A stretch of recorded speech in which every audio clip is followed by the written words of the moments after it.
திருச்சிற்றம்பலம். அருள் தரும் சிவகாமி அம்மை உடனுரை அருள்மிகு கைலாயநாத பெருமான் திருவடிகள் போற்றி போற்றி. எம்பிரான் கச்சியப்ப சிவாச்சாரியார் திருவடிகள் போற்றி போற்றி. கந்தபுராணத்தினுடைய 30வது பாடல், கடவுள் வாழ்த்தினுடைய 25வது பாடல் நம்முடைய சிந்தனைக்கு.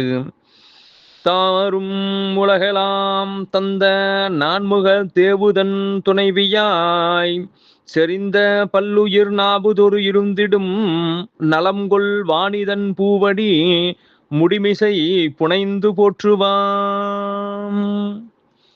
தாவரும் உலகெல்லாம், குற்றமற்ற உலகங்கள் எல்லாவற்றையும் தந்த நான்முக தேவுதன் துணைவியாய், உருவாக்கி தந்த படைத்த பிரம்மனுக்கு துணைவியாக மனைவியாக இருந்து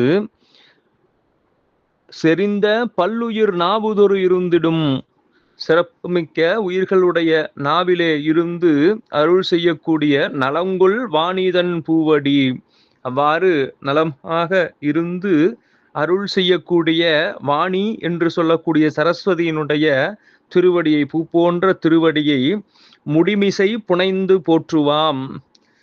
நம்முடைய திருமுடியிலே சரஸ்வதியினுடைய திருவடியை வைத்து நாம் வணங்குவோம் என்று சொல்லி, கல்வியிலே சிறந்து விளங்கக்கூடியவர்களுக்கெல்லாம் சரஸ்வதியினுடைய அருள் கிடைத்துள்ளது என்று அனைவரும் இயம்புவது மரபு.